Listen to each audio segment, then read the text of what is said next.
Hello and welcome to episode 158 of the How to Survive podcast. My name is Chris, and joining me, as ever, is Joe. Hello, Chris. How are you? I'm very well, thank you. How are you? Yeah, better now.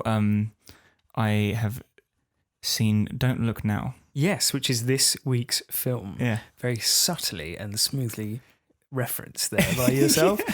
Don't look now, but we've got a new podcast. yeah. Don't Look Now is, of course, the Nicholas Roeg 1973 British horror film starring, what's his name? Donnie Sutherland. Donald Sutherland. That is his name, correct. His second appearance on How to Survive. Yes, after Invasion of the Body Snatchers. Yeah. First Nicholas Roeg film. Yeah. And last. No, really. What else has he done? Where else can we see Nicholas Roeg in action? Well, he directed, before this, he directed Performance, which was like a weird psychedelic crime drama with Mick Jagger, and Walkabout, which I haven't seen, but from what I understand, it's probably very similar to Cargo. Okay. Set in the outback and about people, in sort of isolated communities. And then, of course, The Man Who Fell to Earth as well was a Nicholas Roeg movie. Brilliant. So maybe one day we'll cover those. Yeah, he's got a very distinctive style, and that is certainly out in force in Don't Look Now, which is this week's film. If you haven't seen Don't Look Now, then you've had a enormous 45 years to see it. If you haven't seen it yet, what have you been doing? We've seen it dozens of times. I tell you what, I'm going to say it up top because this might become clear when we're talking about it. I hadn't even heard of it until you'd mentioned it when we talked about Hereditary, which is a movie I think is going to come up again today. Yes. So if you are saving yourself from spoilers for Hereditary, we'll try and not spoil anything, but they are so close in comparison at times that it's hard not to spoil some parts of the themes, if not the plot. Yeah, there's a lot of cross-pollination between the two. So final warning for spoilers here on the How to Survive podcast. We are a spoiler-filled podcast, and we start every episode by recapping the plot of the film. So if you haven't seen Don't Look Now, here's your final warning before we go on with the show.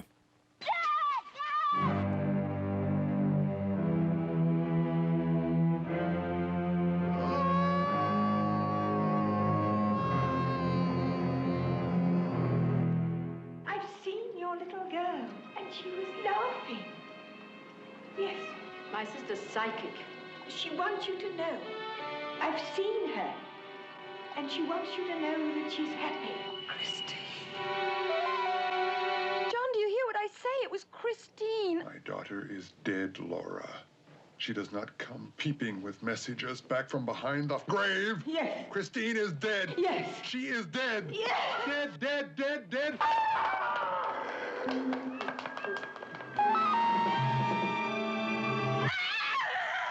What is it? John and Laura are in mourning, having lost their daughter Christine in a terrible drowning accident. John apparently had a kind of premonition of Christine's death, but was unable to save her and keeps this vision to himself. They travel to Venice, where John pursues his job restoring a church. While there, the couple are approached by two women, Wendy and Heather, the latter of whom claims to be a clairvoyant.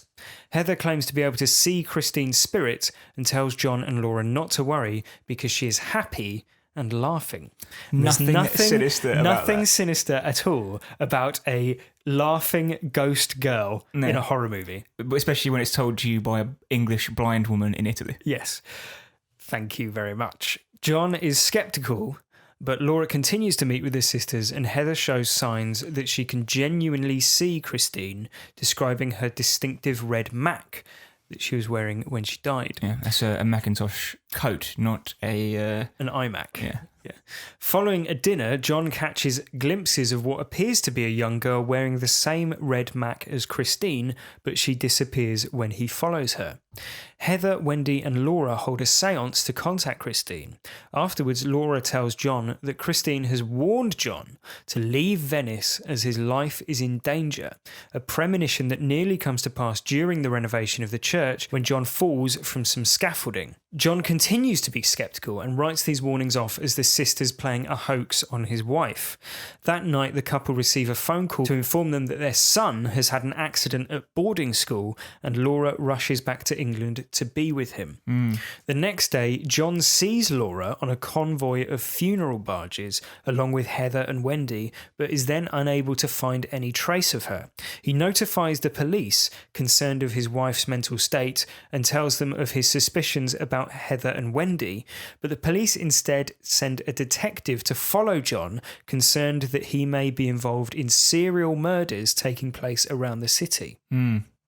We at one point see a body being dredged out of a canal. Yeah, and at various times we see like the police dusting for fingerprints, things like that. Yes, it's sort of in the background all the way through the film. John searches the city for any trace of his wife and the sisters, and once again glimpses the girl in the red coat, but is unable to find his wife. He phones his school and is bewildered to learn that his wife is in fact there. Upon learning the police have taken Heather in for questioning, he apologises and escorts her back to her hotel and her sister. While there, Heather experiences a vision and goes into a seizure. Not wanting to be in the way, John leaves, but a hysterical Heather begs her sister to get him back as his life is in imminent danger. Outside, John sees the child in the red coat and chases her with renewed determination. Cornering her, he is staggered when she turns around and reveals herself not to be Christine, but a hideous female dwarf brandishing a knife, the serial killer terrorising Venice. John is frozen in terror as she cuts his throat. John realises too late that his visions of Christine and of Laura at a funeral were visions of his own death that he was unable to interpret. In a coda, Laura, Heather and Wendy attend a funeral for John, fulfilling his vision. Yes. Is the funeral in the church that he's renovating? I hope so. Yeah, it would make sense, wouldn't it? And the bishop, who he has dealings with throughout, is leading the ceremony, hopefully. Yes. Maybe that's the sequel. Yeah. Look forward to it. So that was Don't Look Now. Regarded by many as one of the best horror movies and one of the scariest horror movies ever made. I think the BFI consider it their top British horror movie ever, which is high praise, I think. Do you agree with it? Well, what did you think of the film? I did enjoy it quite a lot, I have to say. I was fully captivated throughout, but I think to some extent I was probably let down by my expectations being built up so much. Like I as I mentioned earlier, I didn't know anything about it before watching it. Yeah. Sort of because of idiocy, I suppose, and sort of because by design, because as soon as I knew we were going to cover it, I didn't look into it because I didn't want anything spoiled. All I knew it was about a couple who lose a child. But even still, I was aware of the movie being lauded as a pinnacle of horror, which does surprise me. Okay. Because I can see it as a cornerstone of horror, and it's clearly visionary. I think a lot of it is very unsettling, I'd say. Yeah. But I wouldn't say necessarily it's terrifying all the way through. It's just unnerving. And then at the end, it's more confusing than it is satisfying as an ending. Okay. Not that it's meant, not every ending has to satisfy you. No. But it is left me thinking and flipping between did I like it, didn't I like it, more than I thought it would. Yeah, it's quite. There's a lot of ambiguity to it. There's a lot of surreality to it. It's not a straightforward film. It's based on a Daphne du Maurier story, which was contained in the anthology of her. They're not actually short stories. On the cover of the anthology, it says long stories. Okay. But it's called Not After Midnight, and directed by Nicholas Roeg, as we said. And this is really where he, I think mastered his distinctive style. Because it's very distinctive and disorientating, especially in terms of its editing, because a lot of the scenes cross-cut between different time periods, and you're supposed to just sort of... That's why it's unsettling, because you never really know whether you're being given a dream sequence or a memory or a prediction or what it might be. Yeah. With all that said, I think that it's obvious how inspirational that film is and how innovative it has been, and some of the people who cite it as an inspiration in their work, people like Danny Boyle, Steve Pemberton and Reece Shearsmith, Yeah. who made The League of Gentlemen, and also a series called Inside Number 9, Yeah. which is maybe one of the best British series of the last 5-10 years. Yeah. If you haven't heard of it, seek it out. Every episode is like a small, it's basically a short story, Yeah. which is continually unsettling and unnerving.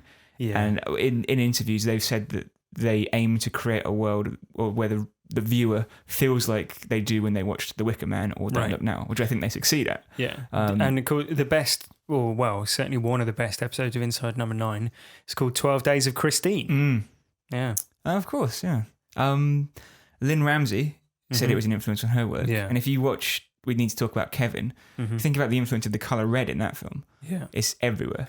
And the cross-cutting of time frames in a sort of disorienting style. Yeah. And we saw You Were Never Really Here. Yeah. That has a similar sort of almost like subjective feel to the way scenes unfold. Yeah. It's quite confusing at times and unsettling. bewildering. Yeah, unsettling for sure. The red coat, I would say, where have you seen that before? Yeah. Or since? Schindler's List, Mm-hmm. which is probably one of the most iconic movie decisions ever. And I think you could probably argue it came from this. Yeah, it's a little girl in a red coat is a very specific image. Yeah, if it's a coincidence. Yeah, if it's not a nod to that, then yeah. What did you think of the sex scene? It was unsettling. It's so intense. Yeah, it's very intense. Apparently, it's the first thing they shot. Yes. Which makes it all the more confusing because it's like these people have just met. Yeah, it didn't figure into the recap. So if you haven't seen it, you won't know what we're talking about. But basically, there's a maybe like 5-minute long sex scene, which is intercut between the two leads, John and Laura, having sex, and also like the post coital. Yeah, that then getting dressed. This is before dinner, so then they get dressed to go to dinner. Yeah, but in just like putting their clothes on. So you get like 5 seconds of like, I don't know, like a man going down on his wife. Yeah, and what looks like real, like it looks real. I mean, there's a lot of talk that it was unsimulated, but all of the cast and crew maintain that it wasn't. Yeah, but it looks. I mean, the fact that you can say this is unsimulated, it's very believable. Yes, it is. And it's believable. It's not only believable in terms of it looks like they're really having sex. It's believable in the sense that it looks like a married couple having sex. Like it's loving and, you know, compared to most sex scenes we've ever seen while covering this podcast, it certainly strikes a different tone. I think it's fair to say. Yeah. What what's your favourite sex scene that we've from movies we've probably covered? one of the ones in Friday the 13th, I'm sure. Yeah. What ends with them getting impaled with a skewer. both of them in one skewer or whatever. Yeah. I think Terminator is quite good. Yeah, that's with true. the, Actually, like, it's action similar, movie similar soundtrack over it. passion, I think. Yeah. I think Venice is very important to the film. Like the setting is crucial. It takes on this sort of weird, sort of like purgatorial feel, I thought, because it's off season. Yeah, there's barely anyone on there. Yeah. Yeah, all the shops and hotels are shut, and it's almost like I think maybe you could read it as being a sort of purgatory. And you know, Laura comes to terms with Christine's death, and then she leaves Venice. Yeah. Immediately afterwards, and maybe it's taking on that sort of figurative thing. But it's an amazing place to set a horror movie. It is. I've never seen a movie set in Venice in this way. No.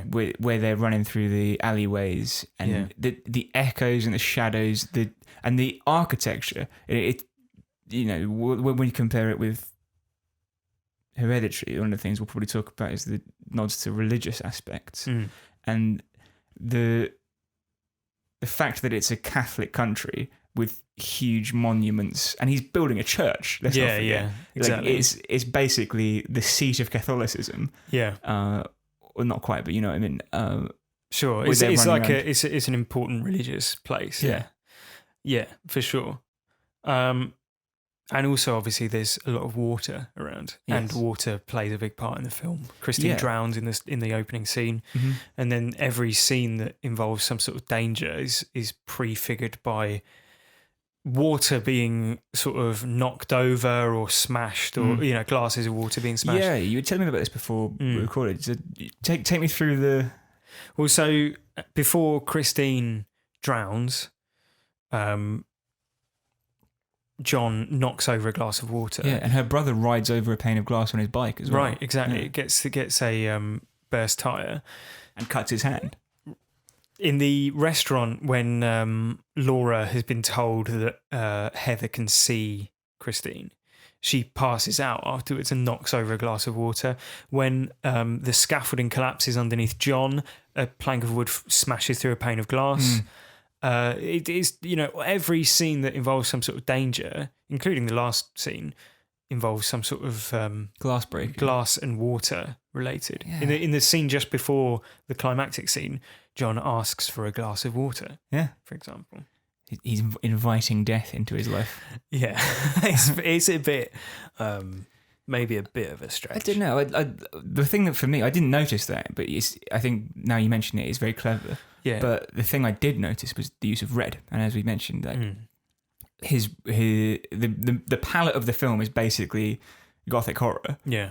except for weird moments of shots of red. Yeah, look, red definitely is Yeah. sort of coded as being danger. Yeah, like Um, Laura wears red boots everywhere, Right. which is like it doesn't suit the style. No. It just looks odd, and it's it against the gothic background, it stands out hugely, Yeah. and it unsettles you a bit. Yeah, it's a very distinctive and telling colour. There's a moment when he drinks from a glass of water, and the bottom of the glass is painted red. Just like, honestly, that's true. Yeah. It's strange. Yeah. There's a lot of stuff to do with doppelgangers as well. Doppelgangers and fakes. Obviously, Christine and the killer end up looking alike. But he's recreating a church using artificial mosaics. For example, Laura at one point says she's unable to tell the difference. So, yeah, I mean, the whole film has this sort of like dreamy, almost like parable quality to it, I think. Yeah, it's very dense, and not dense in a sort of Star Thicket, Wars way.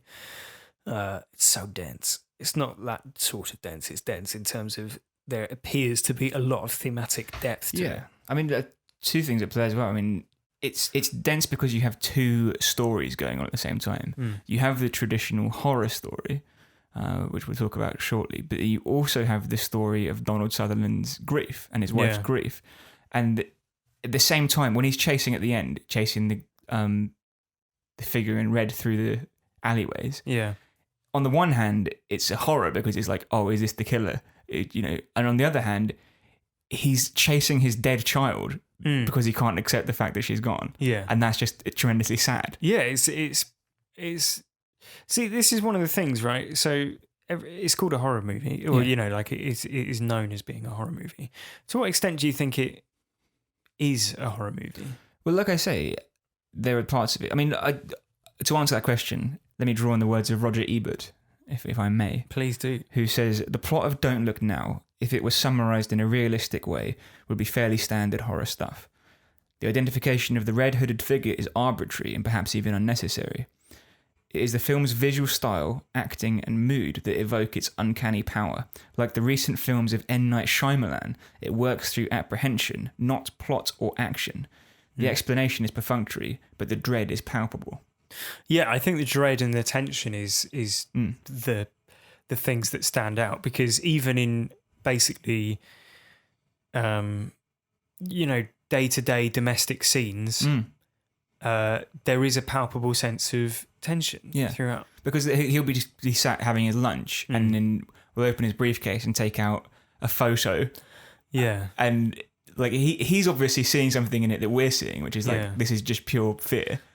Yeah. And then he just puts it away and doesn't mention it. And you're like, now there's no closure to that. Yeah. Obviously the ending is a huge horror moment. Big plot twist. I'm sure a lot of people, I'm sure it always figures on those scariest moments ever lists, all those sorts of things, but that doesn't quite tell the whole story, I don't think. No, I think that moment at the end reminded me of Saw 3 or 4, right? Where you've got the person lying dying, and then the plot is explained to them. Yes. And it's not a satisfying, and this isn't meant to be a detective story necessarily. No. But there's no way you could have known there was a dwarf behind it all. No, that's true. And though the killer line is present throughout and hinted towards, and so that part of it, I think, is satisfactory. The dwarf element of it is slightly tricky, I think, because it is as though I think maybe it's just the history of dwarves being used as a sort of punchline. And that is essentially what it is. You know, it's the punchline to the scare is that the child that he's been chasing is in fact a dwarf killer, which is a really odd. Well, let's say it's meant to be a monster of some kind, isn't it? And if you compare that with the gargoyle that he reveals later on, they're similarly framed, poking their tongues out or whatever. Yeah. Maybe it's saying that, you know, if you chase after the dead, you're going to end up getting your throat slit by a dwarf. Maybe that's what it is at the end of the day.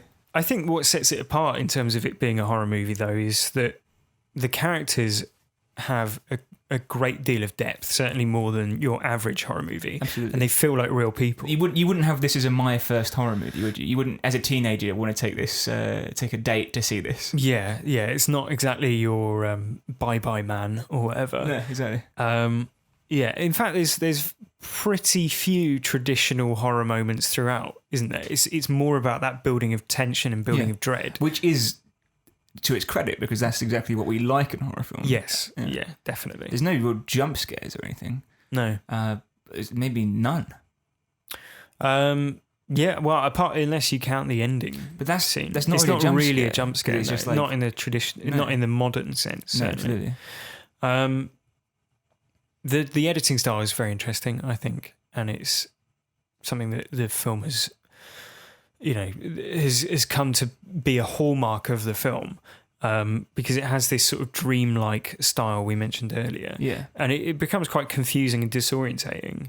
But deliberately, not... it's to evoke the visions that John is experiencing, but he's unable to interpret, really, which is exactly what we are as an audience. Yeah. But then if you watch it back with the context of knowing the ending, then things do make more sense. Yeah, and you can exactly, start to fit imagery together.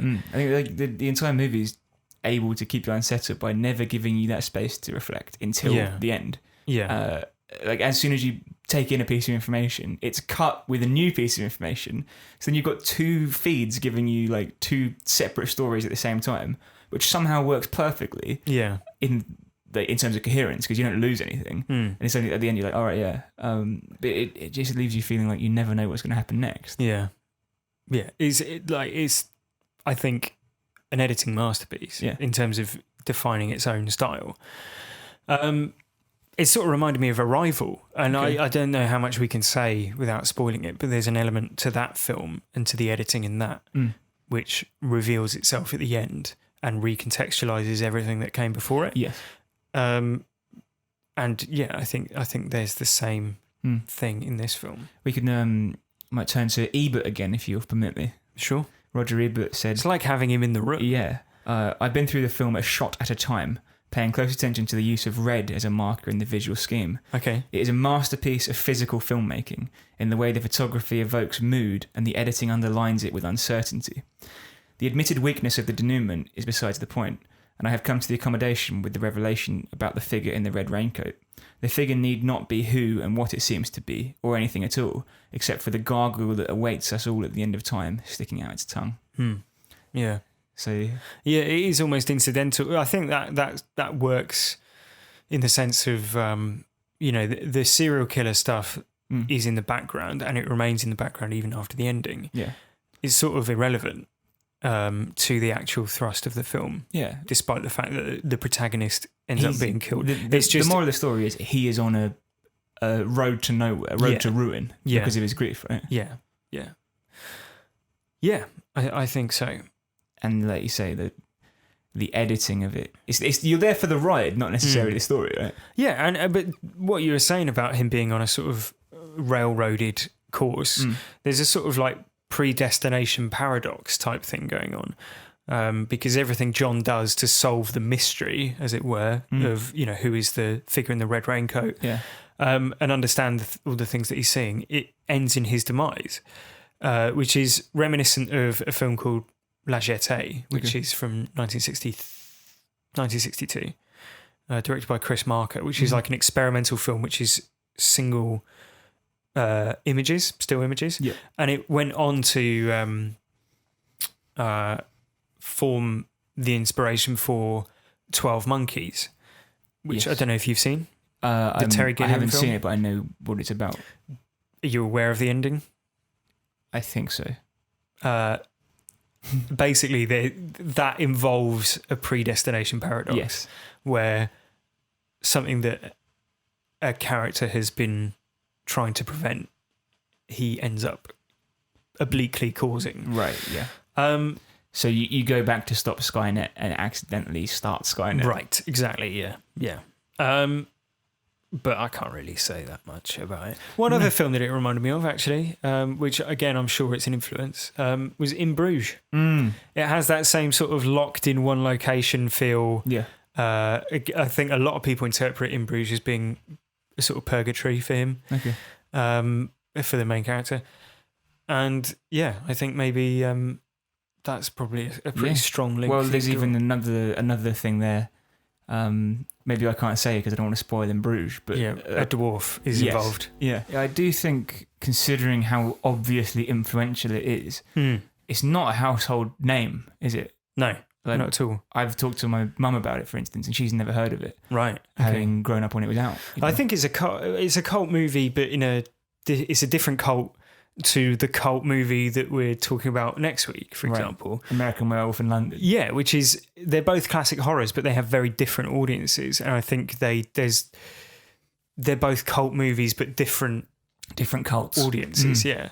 Are you more the cult of werewolves or the cult of red-coated dwarves? I think I'm in the latter. Personally, I like the tension and the drama in films like Don't Look Now more than I like the sort of tongue-in-cheek aspects of something like American Werewolf. Yeah. But spoilers for next week's episode. I really enjoyed that film as well. Yeah, so did I. I think that if I don't seem like I'm jumping up and down about Don't Look Now, it's only because I was let down by my own high expectations, not by the movie itself. Yeah.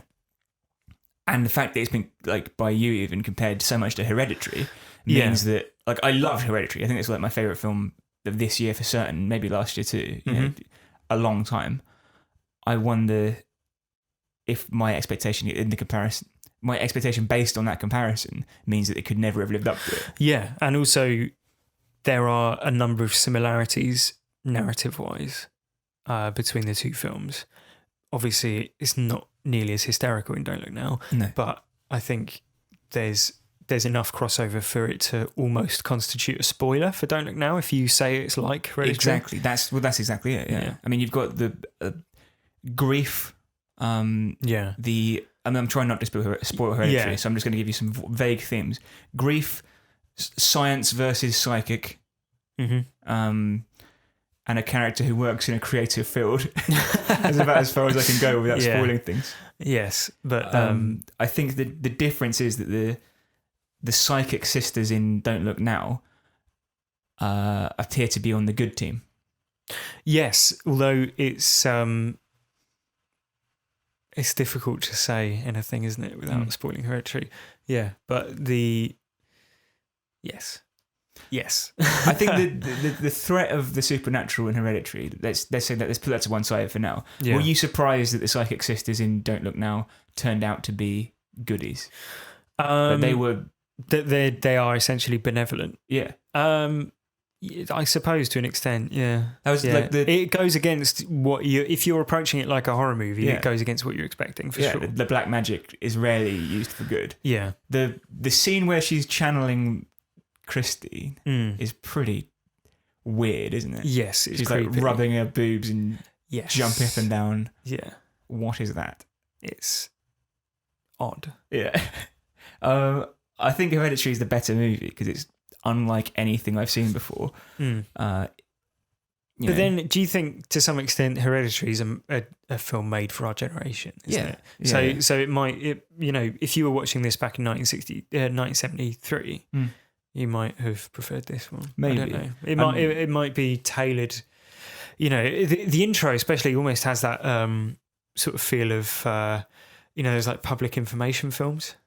Where it's, don't go near bodies of water because you'll drown, or like don't fly a kite near electricity pylons. Yeah, it's almost got that sort of feel. Red-coated dwarves around things. Yeah, exactly. A lesson we can all take from. Another film that I think it shares thematic relevance with, and it therefore probably influenced, is Antichrist, Lars von Trier's movie Antichrist. Yeah. Which is about a couple trying to recover from the grief of losing a child. Who turn to a mixture of witchcraft, religion, and science to try and cope. Yeah, that's actually the cinematographer of that film's Anthony Dodd Mantle, and I think he said that he's watched Don't Look Now. That's the film that he's seen the most times, really, out of anything. The important distinction, I think, is that, and I'm quoting from Wikipedia here.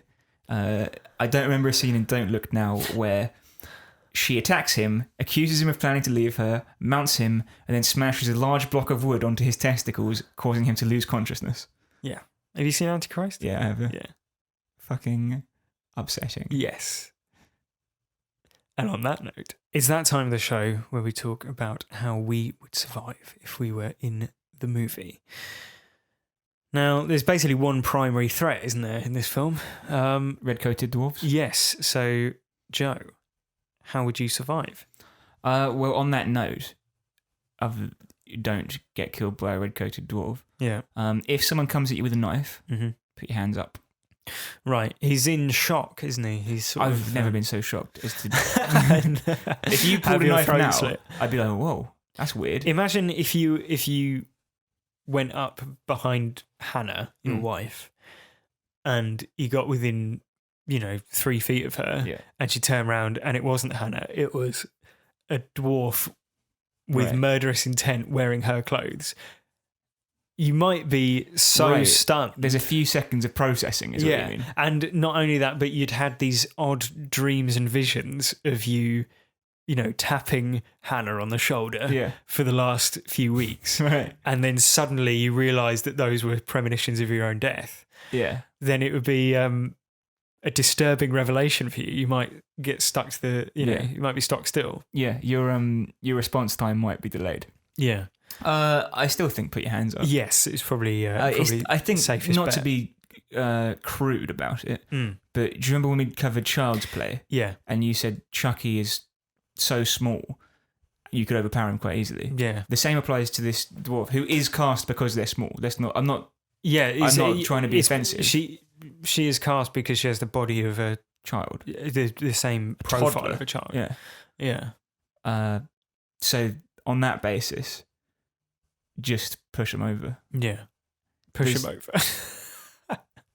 Yeah. Do you know what I mean? I know. I do know what you mean. Yeah. What I would say in her defence is that she's clearly quite efficient at doing this because she's a serial killer. Yeah. So she's done it a number of times. Did the body in the water have its throat cut? I don't think you see it in enough detail. Right. Is that the MO?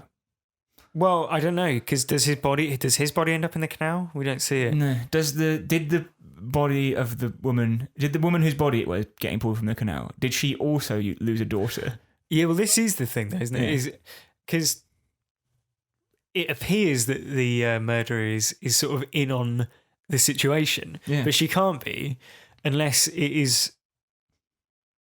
Well, no, it must be that she normally plays upon people's sympathies for a lost child running around a city at night. Right, yeah. And then, she must be doing that. So I've been watching Mindhunter. Yeah. Which is a Netflix show about... Sequence killers. Sequence killers, right. About how serial killers think. So thinking about it from the red-coated dwarf's perspective. Yeah. Is it like, oh, no one ever showed me love when I was a child, and now I want to get people to show me love so I can kill them? Yeah, I don't know. I mean, it seems like she enjoys the shock and fright that he feels when he sees it, right? But that's only a couple of seconds. That high can't last long. Yeah, it's true. I think that's why it's unsatisfying, because there's no rhyme or reason for it. But Yeah. yeah, that's the point. Maybe. How about you? Yeah, I've got one. It's actually for the unnamed serial killing dwarf. Okay.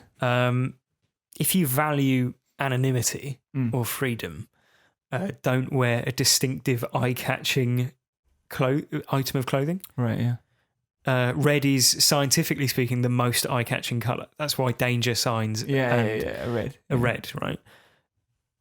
If you desire, if it's your aim to continue killing unabated and retain your anonymity, don't wear a red coat, because you're going to draw people's gaze to you. But that's it's the a point, distinctive, isn't it? memorable colour. But isn't that the point? That if we are to go back to that theory we had just now, Yeah. she's wanting to trick people into thinking she's a lost child. But she has no control on who, how many people she might see, or more to the point, might see her. That's Even true. in the case of John's death, a man is witness to him chasing after the kid, right? That's true. So that coat has got to go now if she values her anonymity. That's true. Although Who would suspect a child? she's not a child. But as in, they If don't know. If the that dwarf she's- was like, oh, he was running after a child, yeah, they go, hold on, a child? Could Yeah. it be the man The suspected of killing his wife yeah, actually is a child murderer because the child disappeared. yeah? Or alternatively, could the creepy looking dwarf be behind it all? 'Cause Yeah, Venice well, can't the have many. Venice dwarf. Yeah. Maybe. Yeah. Any further thoughts? Yeah, it's for John. Mm-hmm. Remember your principles. Yeah. So if you see a kid in a red coat, just remember what you said earlier in the film. Yeah. It's not her because she's dead. Right. And then you go, right, I'm now sad still. That And is but true. I'll go home. Yeah, but then do you think that's his starting position, and the more times he appears to see his daughter, the more he's convinced that maybe the supernatural Right. does exist. So maybe it might not even be like, I need to get to the bottom. It could be, I just need be, to understand. Yeah. I need to know whether or not it is her, so I can put my mind at rest. or find out who's playing this horrible trick on me. Yeah, if indeed it is a trick. If it's just some Italian girl who then goes, Boo. and Got runs you. off, Yeah. then so be it. Yeah, I don't. Well, it's a pretty crap one. Just don't. Just accept the fact your daughter's dead. Yeah, that's easy enough to do, right? Yeah. More practical advice for John. I think you probably got the same as me here. Leave the heavy lifting to the professionals. No, not even that. Well, he's being reckless, isn't he? He's not supported by any sort of harness No. or safety Well, rope. no, well, yeah, we're on the same. Yeah. Yeah, we're on the same lines. Yeah. This is in reference to the bit where the scaffolding collapses. So talk me underneath through him. what happens to him. So he's up. Is he overseeing the installation of a fresco or a The mosaic? bishop has just brought him some mosaic pieces, Right. and he wants to go up to the mosaic, which is about 60 feet in the air, Yeah. to compare them. Right. That's right. And he does so on a sort of rickety rope bridge. It's Lift. like a lift a window cleaner might use on a Right. skyscraper. But if the window cleaner was in the 1700s, Yeah. and all he had was rope and wood. If you think of how Michelangelo painted the Sistine Chapel, Yeah. from like a suspended platform, Yeah, it's like that. must be, yeah. But John doesn't have a harness. The worst happens. A plank of wood, I think, falls through some glass or something like that. A lot of material crashes onto his platform, Breaking the ropes, and he falls and manages to catch onto a rope and survive. Very nearly dies. But regardless of any sort of predestined fate he's coming up against, doesn't excuse not taking very basic health and safety precautions. Oh, absolutely, yeah. He's not even wearing a helmet, for God's sake. So I looked up for this. A pithy top tips for working from a suspended scaffold. Okay. But they don't exist because Yeah, 'cause there no are one no would- top no one would tips do it. because it's a difficult job which requires training and expertise that can't be summed up in a blog post. Yeah. And no right-minded person would write that blog post. Yeah. But here's some tips that I've just thought of. Yeah. Helmet. Yeah. John does not wear a helmet. No. He nearly dies. Yeah. In fact, none of the workers have helmets on. No. Footwear. Right. So John climbs up a ladder with no harness. Yeah, wearing like Wooden ladder. brogues, isn't it? Yeah, exactly. Yeah, brogues. Galoshes. Yeah. Which is unsettling. Yeah. He high visibility. He wears chinos and a shirt. Yeah. For this. It's not ideal, is it? No harness. No. You need a harness. Yes.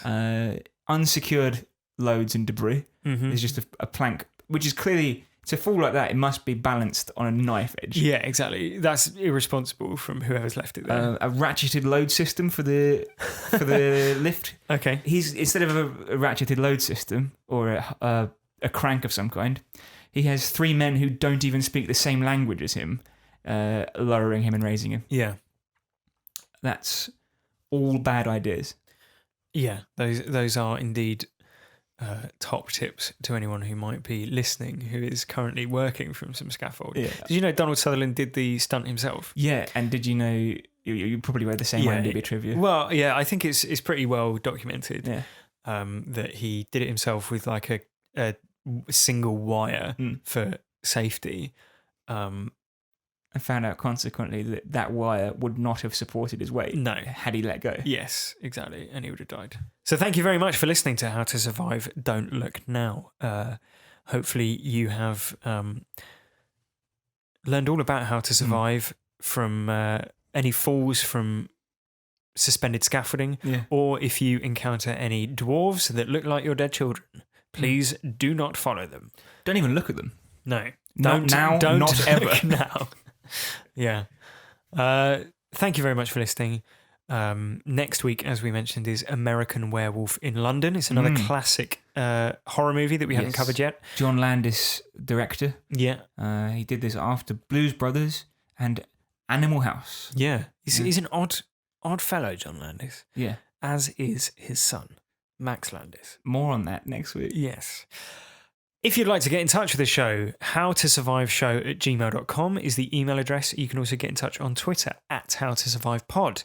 It's only 2 weeks until we start our next franchise. Yeah. And we've made our decision now, but we'll tell you next week. Yeah. Stay tuned. Yeah. And feel free to keep suggestions. If you were able to suggest something better than what we've already decided on, we will change our minds. Yeah, and we're making it sound like we've chosen something very obscure. It's not obscure. You will know it. You probably have already thought we should do it. Yes. So see you next week. Yes. Thank you very much for listening.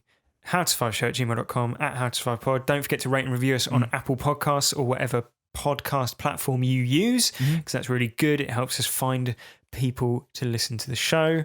Had a few extra downloads this week, especially from America. So thanks to anyone in the States who might be listening to us. Howdy Indeed. Until next time. This episode is dead. It is dead. Dead.